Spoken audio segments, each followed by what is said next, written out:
Happy Monday, and welcome to another episode of Cases That Should Have Gone to the Supreme Court of Canada, but didn't. Today, we're talking about defamation.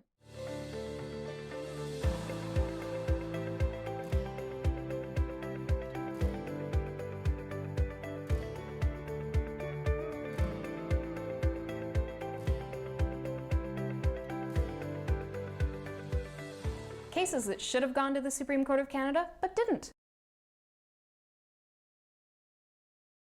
Audrey Vigneault had made a number of postings on social media accounts in order to support a GoFundMe campaign for her grandmother after there was some damage to her property and she was trying to raise money to support her. In making the social media posts, Ms. Vigneault made a number of comments about Angela Senft that were ultimately later found to be probably not true.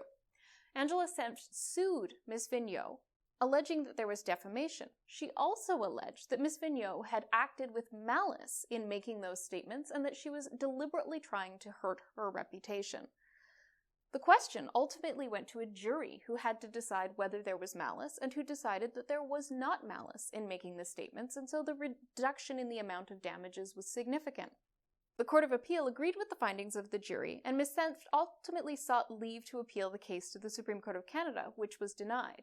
But this case raises an important question about defamation actions, and that's specifically whether a defendant or a plaintiff have to prove actual malice by pointing to a specific motive.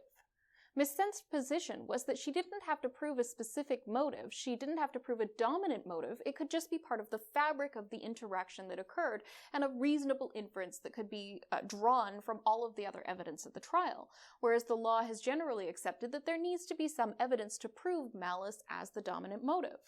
And this becomes important because unlike in the days where defamation law was originally developed in Canada, defamation is now largely related to claims that are made online, where people's motives might be multifold and multifaceted, like legitimately looking after somebody's grandmother and being emotionally upset about the fact that their grandmother has been brought to some harm.